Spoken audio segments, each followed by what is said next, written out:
r/nosleep. Hosted by you/SouthParkiscool. Torsney, New York was my hometown for 25 years. Yesterday, it went dark. Nobody from there is answering anything. Part 1. Torsney is a small suburban town in upstate New York. No more than around 500 people live there. I was born there in the late 90s and have never lived anywhere else. I just never had the incentive to move. I can't recall a time when anything happened in that town. Not even a theft. It has to be the definition of a quiet, sleepy town in which nothing happens. I was out of town when it happened. On a casual trip to Manhattan for 2 days. I'm not exactly sure when it began. I was sitting in a hotel room, waiting for responses from 2 of my friends to messages I had sent them 3 hours earlier. My friends from out of town had responded to me within minutes. I had messaged all of these people at roughly around the same time. 7 p.m. on Thursday. That wasn't the thing that felt weird, however. I didn't think much of it at first. I assumed they'd respond at some point. Them taking a bit longer to respond than usual would have to mean they're busy. It was nothing to me. Then at around 10 p.m., there was a knock at the door. I went to answer it. A police officer was standing in the hallway. "Are you Jesse Colson?" "Yes," I said. "There's a disturbance going on in Torsney," he said. "We're going to make sure your friends and family are safe. Do not go into the town until we can be sure of your safety." "All right, officer," I said. "What's the disturbance though?" "I don't have all the details," he said. "When I get them, I might be able to tell you."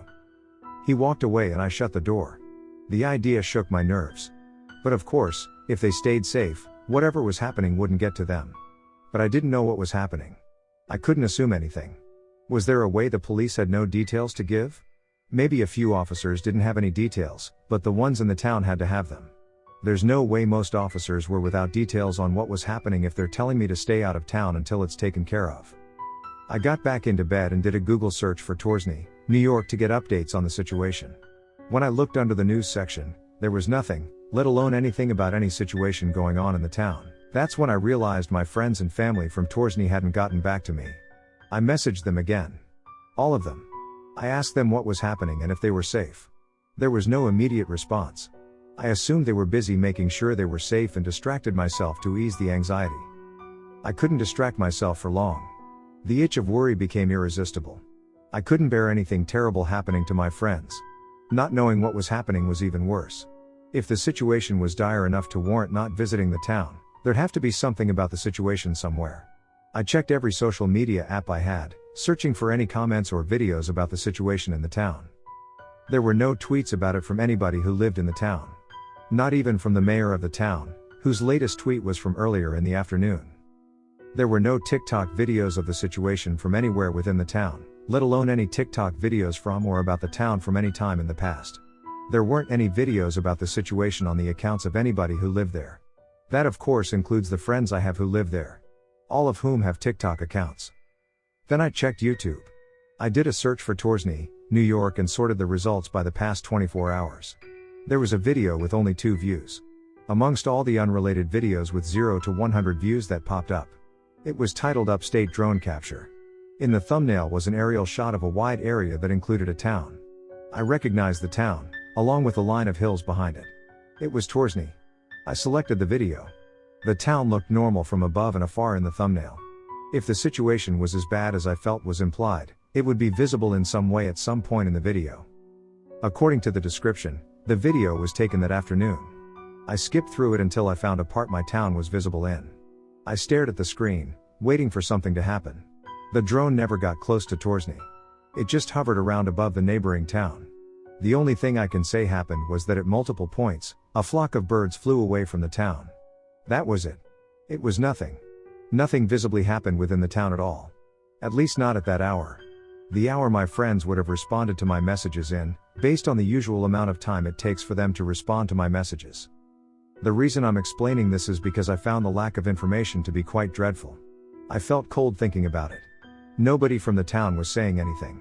Yeah, maybe they're busy trying to stay safe, but the town's government hasn't said anything. It's as if the town is dead. I didn't expect to be able to get to the town myself because of the police, so I was running out of options. Waiting wasn't one of them for me though.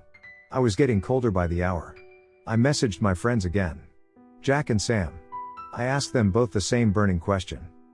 What's going on in the town? Are you entirely safe? I'm worried as shit. After that, I scanned the news again. Nothing. I decided to get some sleep.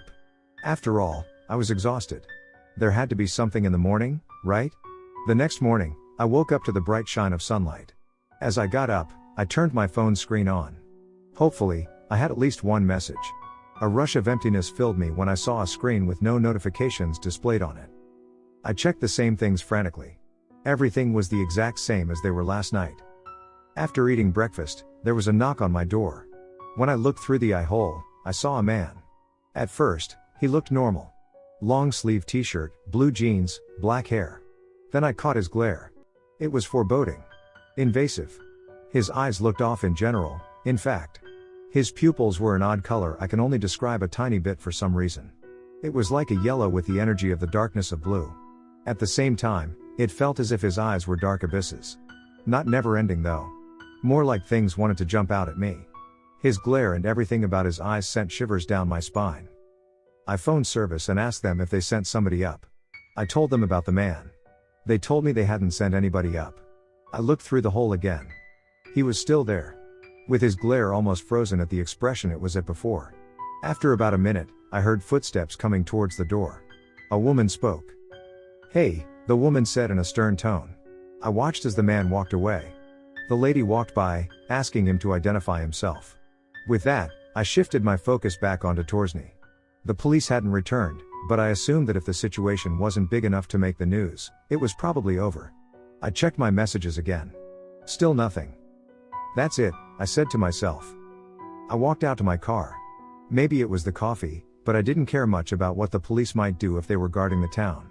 Maybe they'd just tell me to turn back. Maybe I wouldn't come face to face with the officer from before. Maybe the situation ended as recently as when I stepped into the parking lot. As I drove through the countryside, things were relatively calm. I wasn't expecting much. Halfway down a road in the middle of a forest, things got weird. A gas station came up ahead. It was to my right on my side of a four-way intersection. I knew the intersection as the last one to cross before reaching the town. On the opposite side of the intersection was a police blockade. 2 cars, a van, and 7 officers. I pulled up to the gas station to refill my car. It was running out of gas anyway.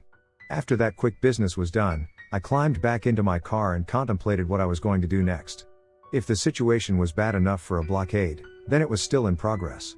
If the situation wasn't on the news, then it would have to be bad enough that the press wouldn't know how to handle it. But how could anything get that bad? As I drove away from the pumps, the way my car was moving felt off. I parked in a nearby parking space, then I stepped out of my car. Taking a look at the tires, I found a square hole had been cut of the back tire on the passenger side. The hole was a clean-cut square shape that gaped out towards the sides of the tire. Who did this?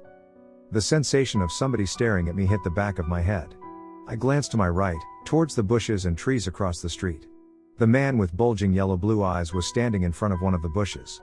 The chills returned. What did he want? Glancing around to check if anybody else could see him, I glanced at the convenience store. A woman with long black hair sprinted out the front doors. A loud bang erupted from inside. The glass from the double doors shattered into pieces and flew some distance away from the building. I glanced towards the blockade. The officers were looking in the direction of the store with hesitant looks on their faces. As if confused about what to do. None of them fished out their radios. None of them drew their guns. They didn't look ready one bit. I watched on, wondering when they were going to do something. Anything. Then I heard a deep growl behind me. I glanced back. I went cold at what I saw. The owner of the store stepped outside and fell to the ground. The right half of his head was a purple fleshy mush with 2 extra eyes. His hands were turning gray. He screamed and tried to pick himself up, but then he let himself lay on the ground. A few things crawled out from under his shirt and squirmed around on the pavement.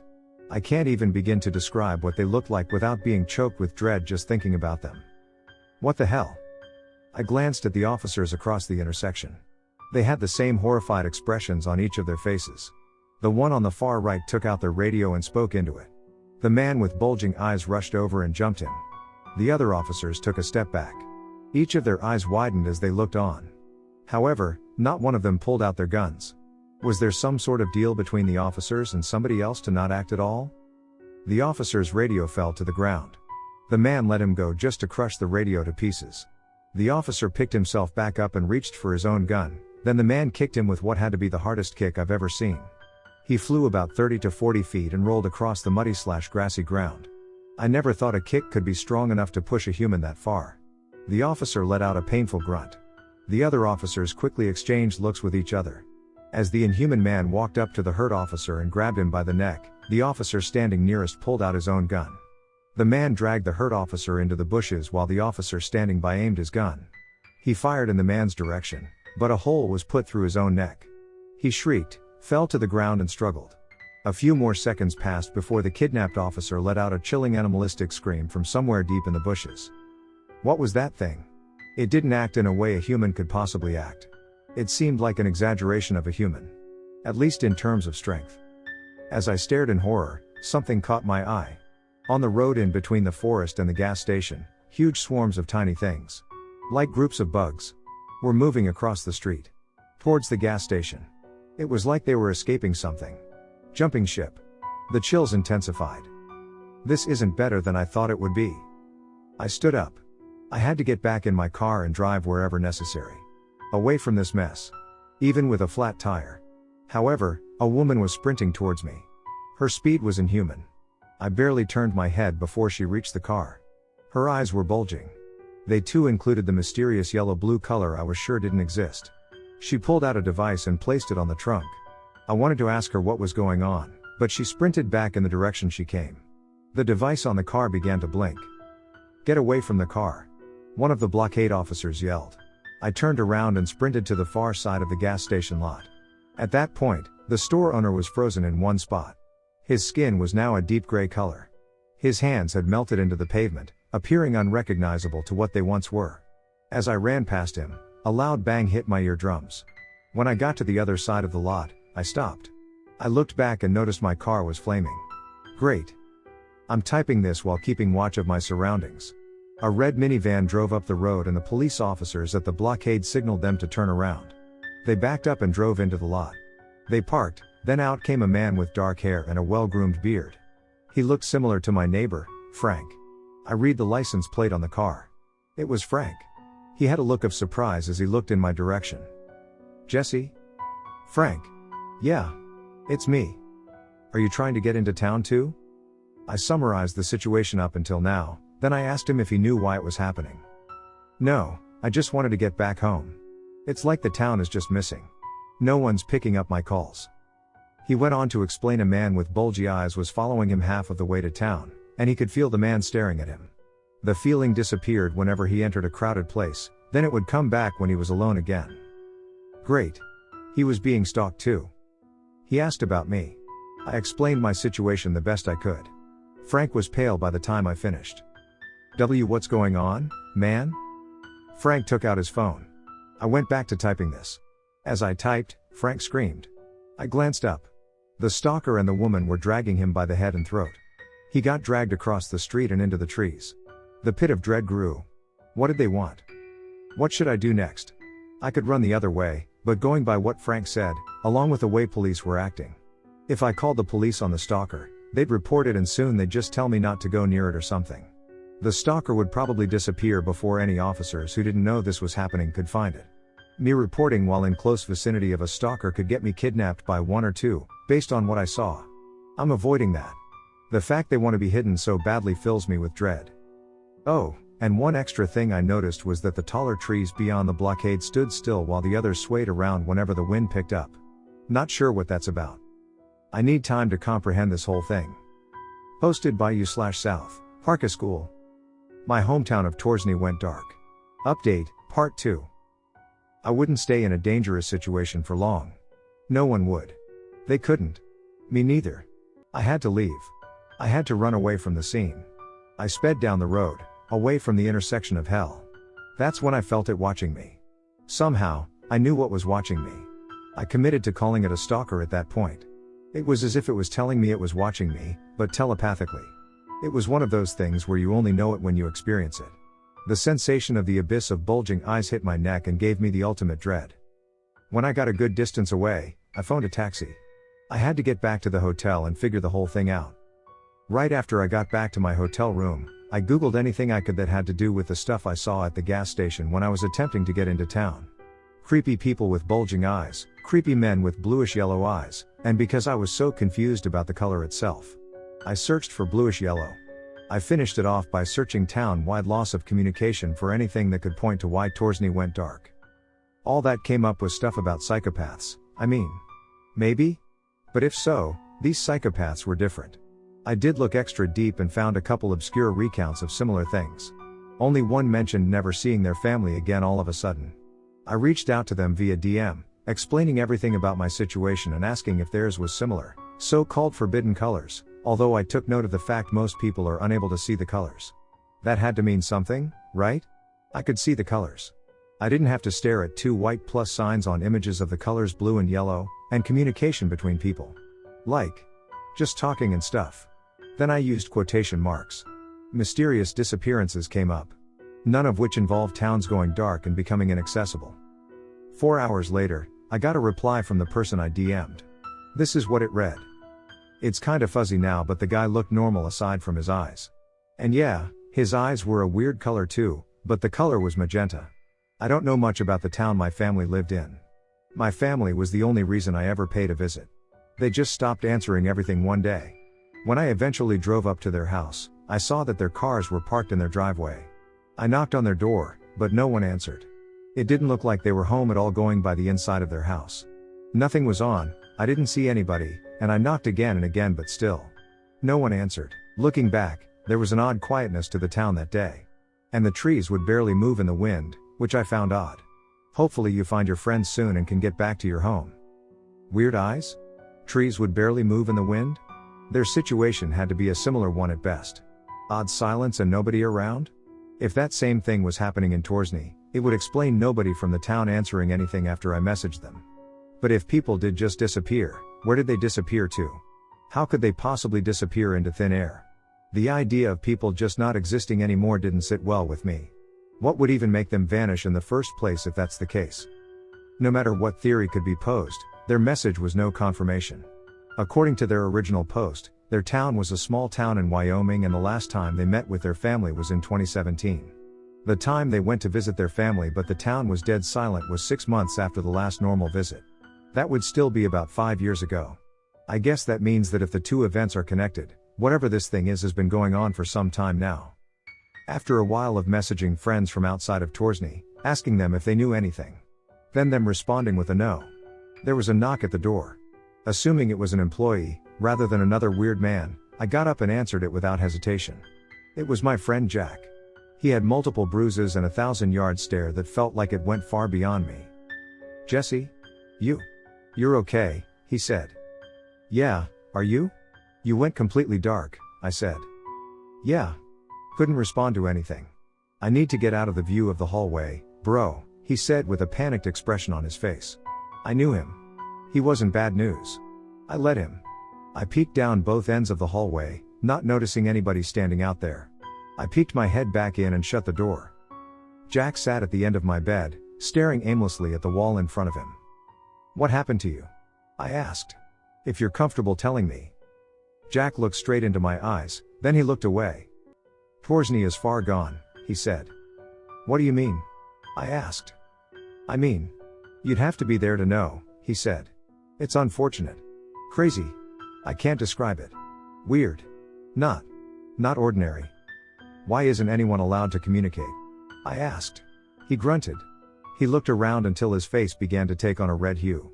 "It hurts to recall it," he said. "It's like whatever's in the town doesn't want to be acknowledged." Before I could ask him anything else, there was a knock at the door. I walked up to the door and looked through the hole. It was the stalker. He stood there, giving his usual glare. I stepped back towards Jack. "Is it?" Jack began. "A guy with weird bulging eyes," I said. Jack almost jumped out of his seat. He adopted a panicked look on his face and glanced around at multiple doors. "There's nothing we can do, dude," Jack said. "There's nowhere we can go." "He can't follow us everywhere, right?" I asked. "Maybe?" he asked. "I don't see a point in running. We won't get away from him." For a second, I was thinking we had a chance of finding a place to hide from the stalker. Then it sank in. The thing could follow us anywhere. He could trace any official means of travel. We didn't have many options. It was either we stay in the hotel room and wait for whatever had invaded our town to leave, or we find some other place to stay for the time being. Yes, staying in the hotel was the obvious choice, but there were two issues. I don't have a lot more money for it, and I don't know how long the town is going to be occupied for. The initial thing in the town was still unknown. Whatever it was, one would have to go into the town and experience it themselves, going by what Jack told me. I pressed him a bit more. The situation.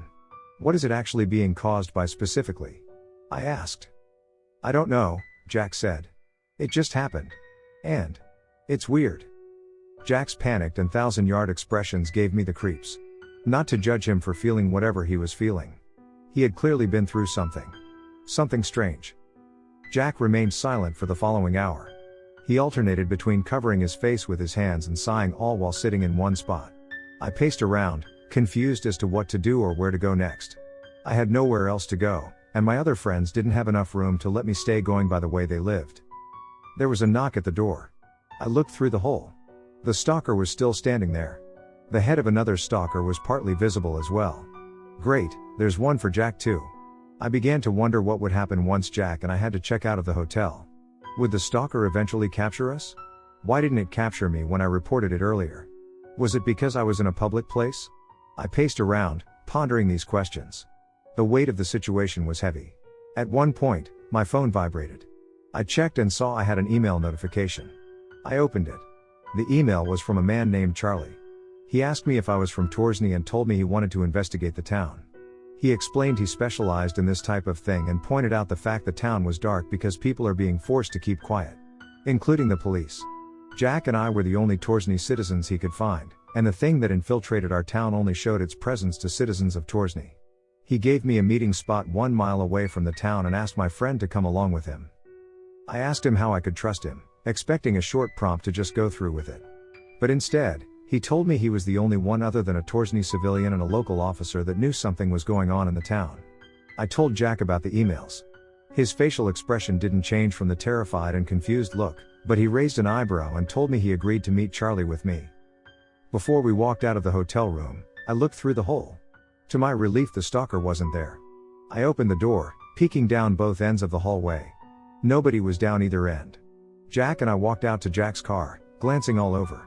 There was a bit of adrenaline rushing through me. I was looking for the stalker, but to no avail. Jack and I climbed into the car. Jack was driving. He set the location on the GPS and then we headed off. The drive up to the spot was calm. At least for half of the way there. We were in the middle of rural farmland, about 20 miles away from the meeting spot. The sensation of being stared at hit the side of my head. I knew the feeling. I knew who was doing it. It was telepathic. But a third of the sensation was sharply sinister and dread-inducing. I tempted myself not to look. Instead, I stared at the long empty roads and hills up ahead. I couldn't do it for long. It became tempting enough not to ignore. I glanced to my right and sure enough, I caught a female stalker with brown hair sprinting at an abnormal speed beside the car. Seeing those yellow choked by blue abysses for eyes sent chills up my spine. The ride had fallen from calm to dreadful. Jack.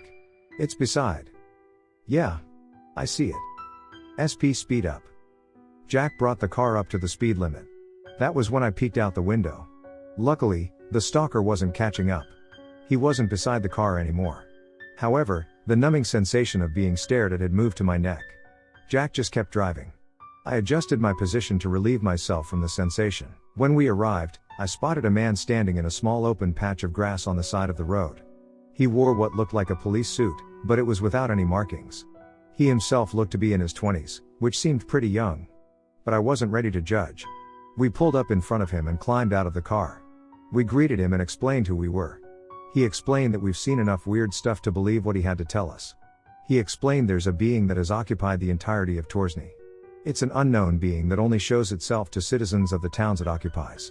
It's mainly a perception. I needed a few seconds to believe what he was saying. All I needed to do was consider the stalkers. After all the explaining, he went on to ask Jack and I a couple questions. How familiar are you with your town? He asked. I explained I was born and raised there. Jack said he had lived there since he was 7. I'm not going to make you go into the town if you have too much anxiety about it, but I have some jobs to assign in case you don't have anything else you want to do elsewhere, he said. You up for that? Jack took a step back. He began to shake. His eyes widened as Charlie looked him in the eyes. "Are you one of those freaks?" Jack asked. "No, do my eyes look off to you?" Charlie asked with a concerned look on his face. "No. But I'm still up for doing the outside job," Jack said. "He was a victim of the thing in the town," I said, sounding vague. "I really don't know what that thing is. But yeah." "Fair enough," Charlie said, looking at Jack. He turned his head towards me. "I'm willing to go into the town to see what's happening there," I said. "I won't let Sam get murdered." Jack's facial expressions back at the hotel confirmed something terrifying happened there. But what? Was Sam already dead? I wasn't going to assume anything. I didn't think I'd be rescuing Sam. This Charlie guy sounded like he had what was needed to help. "All right," Charlie said. "Jack, you'll be scanning the perimeter. Don't go into the town or else God knows what." He let out some breath. "God," he said under his breath. "Jesse, you'll be following my lead," Charlie said. Charlie reached into his bag and pulled out a dark gray handheld device. He handed it to Jack. Jack observed it and gasped. "You really know your stuff," Jack said. "What team are you a part of?" "I don't have a team anymore," Charlie said. "I just do what I was assigned to do." Charlie taught Jack how to use the device, where to point it and such. He was told to scan around for any weird anomalies he could see and talk about them. It sounded surreal, and honestly, very Ghost Hunter-esque. I already know the story behind how those shows are produced. This time, there was some outright proof something paranormal was happening. Beyond paranormal, in fact. As Charlie got Jack to begin scanning around, the intense sensation of somebody's glare hit the back of my head. Chills ran down my spine. For a split second, the sensation on the back of my head burned. I looked behind me. 25 feet away from me was a woman with bulging eyes and a glare that doubled as an abyss. Charlie, it's one of the stalkers," I said. "Ignore it as best you can," Charlie said. Right after he said that, feminine whispers entered my head. They weren't around me at all. They were in my head. Nobody was close enough for me to hear them whisper. But what I heard was quite weird. "Sam got stabbed to death. Charlie is a demon. Don't try anything or else your limbs will be bitten off." A pit of dread hit my stomach. The whispers kinda sounded like bluffs, but the tone sounded genuine. I didn't want to believe any of it. Luckily, I didn't have to. I needed a source. "Don't trust the weird stalker who doesn't have a source," I repeated to myself.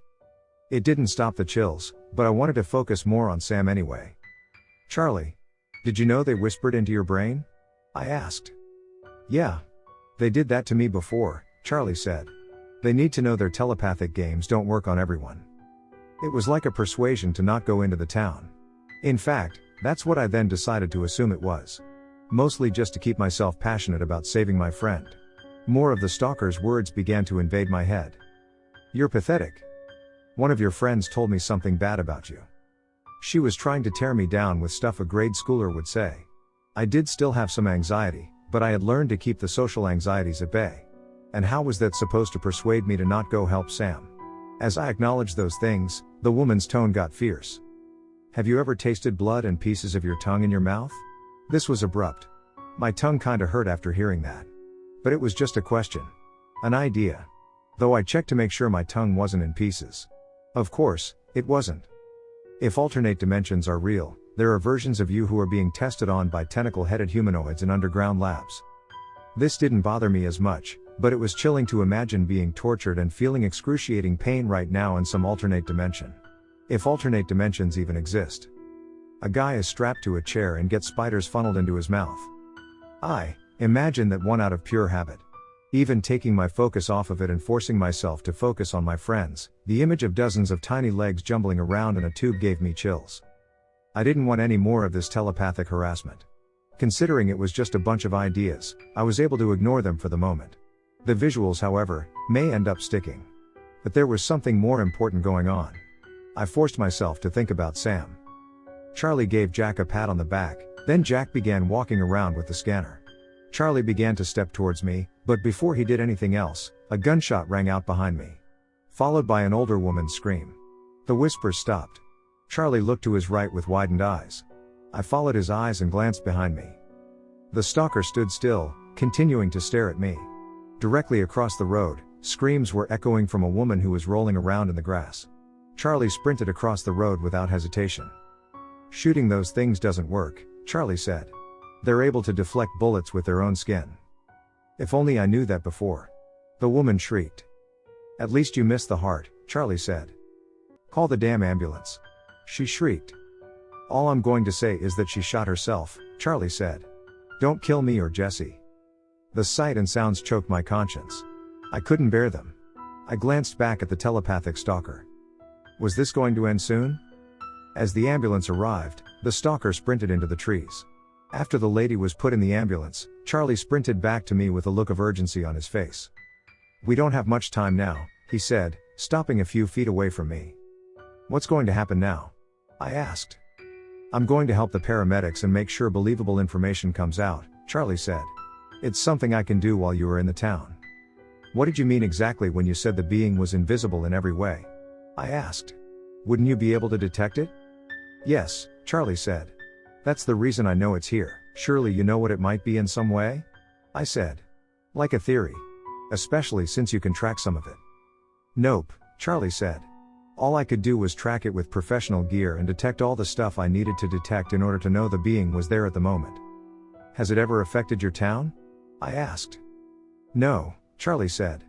He took a small device out of his pocket.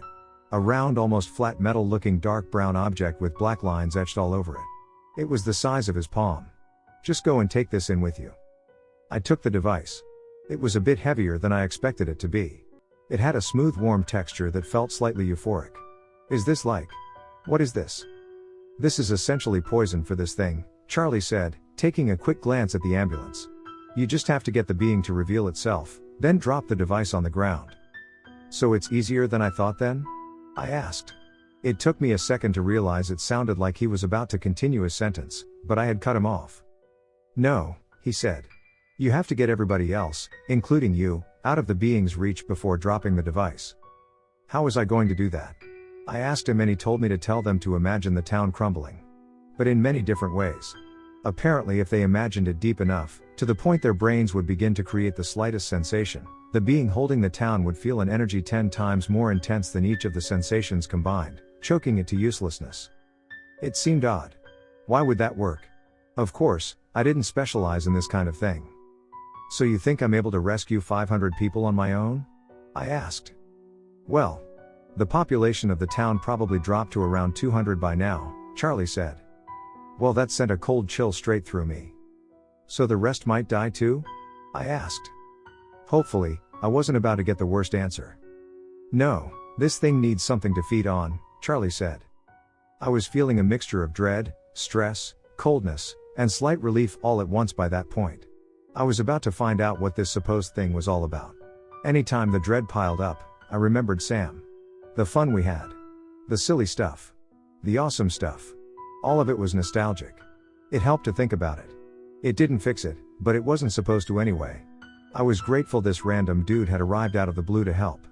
Before I went in, I asked him if he was part of the government. No, he said. I used to be. Not directly though. That doesn't matter right now though. He told me it was time to go, that the medics were about to leave and that he had no time for any more questions. He sprinted away. I turned around and began walking to Torsney. Well, here goes something. Posted by you/SouthParkiscool. My hometown of Torsney went dark. Final. I crossed the empty street. Glancing around, I couldn't see Jack. He wasn't supposed to come with me anyway. He was just supposed to help the way a good friend would. Avoiding any upcoming blockades, I took a right, then I took a left and walked into the middle of the forest. Once I got through the block of forest, I reached a road. I looked both ways. To my left was a blockade. At least 2 police cars and 4 officers. To my right was the empty road stretching as far as I could see. Avoiding the blockade, I sprinted across the street and stepped into the forest. As I trekked through the forest, I took note of the draining silence. The only sound was that of trees swaying in the wind. But at a strange point, the wind was blowing, but the sound of trees swaying in the wind was left behind me. I continued walking, hoping this would be quick. Likely 10 minutes later, I spotted the elementary school through the trees. Of course, there was a fence twice my height. I took a right and traced along the fence. The silence was heavy. I could hear the faint ringing in my ears as it accompanied the crunch of sticks under my shoes. I scaled around the corner of the fence and continued forward from then until I reached a road. There, I took a left and walked onwards, passing the school while almost dwelling on the faint ringing in my ears. Gotta look for the being, wherever it is. Whatever it is. I didn't hear or see anything strange until I had passed 4 houses. As I walked, a low bullhorn noise echoed through the air. It came from all directions. I couldn't tell exactly where it was coming from, but then I thought, this must be part of it. I continued on forward until I began to notice the trees up and down the street looked blurry. As I glanced at one of them, I stopped. It was a blurry fuzzy green and brown. I began to wonder if it was a tree at all. I could take a guess that it was a tree, but only because that's what I thought it was before it went blurry. It was confusing. It looked familiar, but I couldn't place it. I looked back down the road. Every single thing was a blur. Familiar. But I couldn't bring myself to come up with what they were. I could only guess they were what I saw before, but they looked different enough to look like something else. Or 2 things at once somehow. I even had this with the sidewalk. I couldn't take a single step. This had to be it. I grabbed the circular device out of my pocket. All I knew about the thing was that it was supposed to curb the being. I didn't know how it was supposed to do that, or how it worked in general. All Charlie told me to do was drop it on the ground after getting everybody out. Anyway, I observed it. It was blurry too. It was something circular, but what was it? I trusted my intuition that time and slipped it back into my pocket. I had to trust the sensation of texture rather than my own vision. Then the scenery changed. Everything turned a dark shade of blue, then a light shade of yellow. The color changed until it stopped at light brownish yellow. A painful scream echoed from beside me. What looked like a yellow wall was forming between me and where the scream was echoing from. I also saw an opening. I stepped up to it and looked into the room. The room had yellow walls, and it was empty aside from there being a man lying on a concrete floor. His eyes were shut tight, his face was blood red, there were bruises on his legs, and he was shaking. He stayed in one spot in the middle of the room, shrieking like an animal. "Dude, what's happening?" I asked. The man shouted incoherently. More screams came from every other direction. I looked behind me. There was another open door. Another empty room with yellow walls. I stepped over to it and saw a woman standing up against the wall on the far corner. She was frozen. Just standing there. What the hell is happening? The screams from all around were too chilling for me to bear. But I couldn't escape them. They were loud and I couldn't recognize a way out. I stepped down the hallway. Walking turned to sprinting as I tried to find a way out. Why were people screaming so much? Was I going to be like them? On my way down the hallway, I passed dozens upon dozens of rooms. The chilling screams stayed constantly loud. There were only open doors. Openings I didn't want to look into. Even though there was no visible scar or horrific sight, something was happening. Not knowing what it was filled me with dread. I don't know how long I ran, but it was enough to start being able to hear some animalistic screams echoing from further down the hall. I can only describe them as demonic. There was a sign up ahead. It just had the number 2 on it.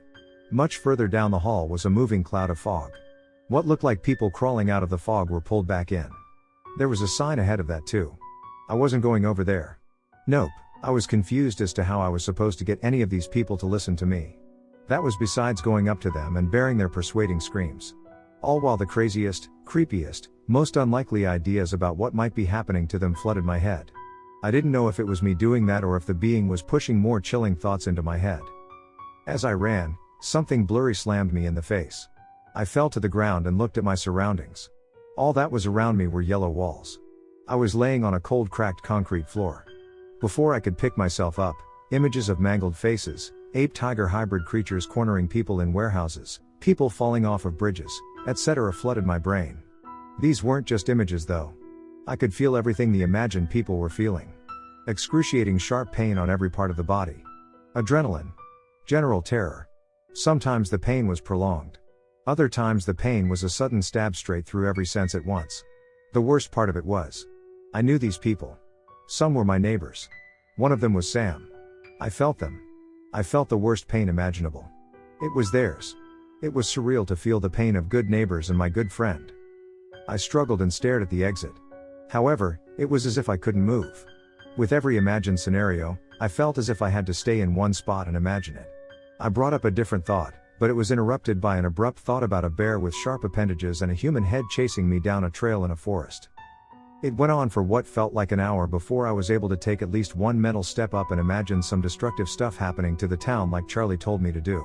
I began to imagine the town being swallowed into a sinkhole, But the image of a screaming skeleton covered in decomposing flesh invaded my head. An unbearable pain gnawed at my bones. With the image came a pit of dread in my stomach.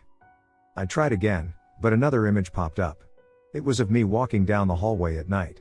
As I neared a corner, I heard my name being called by a voice. A voice without any character to it. I looked back and saw a dark rectangular object at the other end of the hallway. There was no light shining on it, so I couldn't make out what it was. 4 red round lights opened up like eyes, at different places on the figure. It sounds simplistic, but the thing I saw inspired a pit of dread in me. The thing lunged at me 3 times faster than my normal walking speed. I jumped. The pain I felt was sharp. But like dozens of knives were stabbing me at once. Although these things were imagined, they were somehow able to inspire real feelings in me. As if I was there and not just feeling a slight tingle or light chills when imagining anything of the sorts on a normal day. I couldn't do it.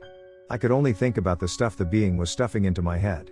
A dozen more terrifying images of creatures chasing me, everybody swarming my neighbor's house and breaking everything while threatening my neighbor, and cult members surrounding me with torches and books with weird symbols on them popped into my head over the following moments, filling me with dread and adrenaline.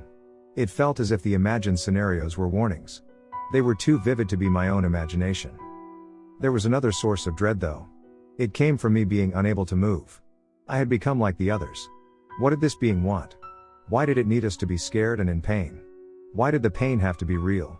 It forced us all to live out hyper-realistic imagined scenarios that technically doubled as real. Then it hit me. All the intrusive imagined scenarios were built off of fear. It seemed only the terrifying ones were being pushed. So what if I imagine the town being destroyed in a way I'm fearful of? I imagined myself standing in my kitchen while my house burned to the ground. My house never burned in real life. Don't worry. But I imagined it in as much detail as possible. Every appliance was flaming, thick smoke obscured everything into a dark gray hell-like scene with flames being slightly visible in some places, and the flames were growing in my direction. I went on to imagine the entire town in the same condition. Every building up in flames. Every tree too. After about 5 seconds of me imagining this, I felt an odd throbbing sensation on my forehead. It then extended to my entire body. It wasn't painful, but I felt a miniature wave of relief every 2 seconds. This had to be it. I put my focus back on the flaming city. I imagined the roads cracking, fiery explosions on every street corner, and then the ground protruding upwards. At that point, the throbbing became distant and the relief began to overtake the pressure from said throbs. Out from under the ground came a robotic sphere. The sphere detonated in an explosion I intended to be 10 times worse than the one in the Hiroshima atomic bombing. The throbbing stopped and I felt a falling sensation for at most 2 seconds. I ended the thought. However, the throbbing hit me all over, so I brought the thought back.